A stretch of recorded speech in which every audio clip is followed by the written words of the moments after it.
நல்லதொரு அருள்வாக்கா என் நாவினில் குடியிருந்து என் பிள்ளை என் வாசு தேடி வந்திருக்கு. என்ன நடந்தது, என்ன நடக்க போகிறது, எதுக்காக என் பிள்ளை எவ்வளோ கலங்கி நிற்கிது அப்படிங்கிறத என் மாசி பெரியனசாமி பெரிய காண்டியம்மா என் நாவினில் இறங்கி என் சிரசினில் இறங்கி சொல்லுத்தாயி ஆதிபராசக்தியே அகிலத்தை ஆளக்கூடிய அந்த அங்காள ஈஸ்வரியை நான் அழைக்கின்றேன், நீங்கள் சொல்லுங்க ஐயா அப்படின்னு சொல்லும்போது, அம்மா உன் குலதெய்வத்தை சொல்கிறேன், பெரியண்ணசாமின்னு இருக்காரா? ஆமாங்கம்மா. சரி, உங்க அப்பாவோட அப்பா 2 கல்யாணம் பண்ணிருக்காரா? ஆமாங்கம்மா. சரி, உங்களுக்கு உங்களுக்கு ஒரு கல்யாணம் ஆகி உங்களுக்கு ஒரு பொண்ணு ஒரு பையன் இருக்காடா? ஆமாங்கம்மா. சரி, உங்க வீட்டுக்கார விட்டு இப்ப நீங்க பிரிஞ்சிருக்கீங்க. அவரு திட்டினாரு, கேட்டா சொல்லி சட்டினாரு, அதனால உங்க அம்மா வீட்டுல இருக்கீங்க. ஆமாங்கம்மா. சரி, இப்ப இது வந்து இந்த கல்யாணம் வந்து உங்க அத்தை பையனே கல்யாணம் பண்ணிட்டீங்களா லவ் பண்ணி? ஆமாங்கம்மா. இது கரெக்டா? கரெக்டு தாங்கம்மா. உங்க அப்பாவோட தாத்தா ஒருத்தர் வந்திருக்காரு, அவர் பேர் சொல்றேன், கரெக்டா இருக்கான்னு பாக்குறீங்களா? சரிங்கம்மா. பெரியசாமின்றாரு. ஆமாங்கம்மா. அதே மாதிரி உங்க அப்பா கூட பிறந்தது, உங்க தாத்தா கூட பிறந்தது 4 தாத்தா உனக்கு. ஆமாங்கம்மா. இன்னொரு தாத்தா வந்திருக்காரு, அவர் பேரு பாலகிருஷ்ணன் சொல்றாரு, இருக்காரா? ஆமாங்கம்மா, இருக்காங்க. சரி, உங்களுக்கு தெய்வமா வந்திருக்காங்க தாயி. சரிங்கம்மா.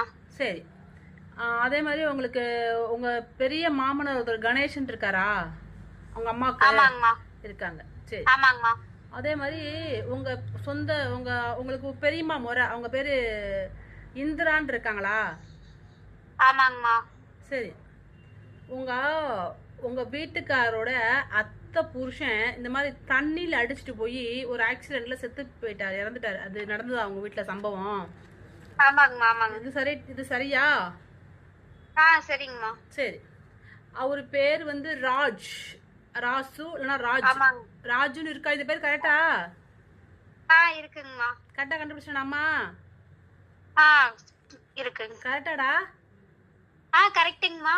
சரி, இப்போ உங்க வீட்டுக்காரங்க அங்க இருக்கிறதுனால இந்த மாதிரி பிள்ளைங்களை வளர்க்கறதுக்கு சிரமப்பட்டு ஒரு 4.5 லட்சம் ரூபாய் கடனோட இருக்கியாடா? ஆமாங்கம்மா. சரி, இன்னொரு சாமி ஒண்ணு தெய்வம் வருது, 7 கன்னிமார் வந்து நிக்குது, அந்த கன்னிமார் எடுத்துப்பீங்களா நீங்க? ஆமாங்கம்மா. ஆமாவா? 7 கன்னிமாரி கும்பிடுறீங்களா? ஆமாங்கம்மா, கும்பிடுறேங்கம்மா. 7 கன்னிமாரி வந்திருக்காங்க, 7 கன்னிகார அம்மாவுக்கு நமஸ்காரம் பண்ணிக்கலாம். சரியாடா? சரிங்கம்மா. சரிங்கம்மா. அதே மாதிரி உங்க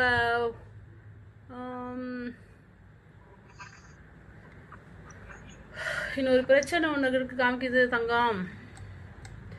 அதாவது உங்க வீட்டுல செய்வின கோளாறு இருந்து எடுத்துட்டீங்க. ஆமாங்கம்மா. எடுத்தாச்சா?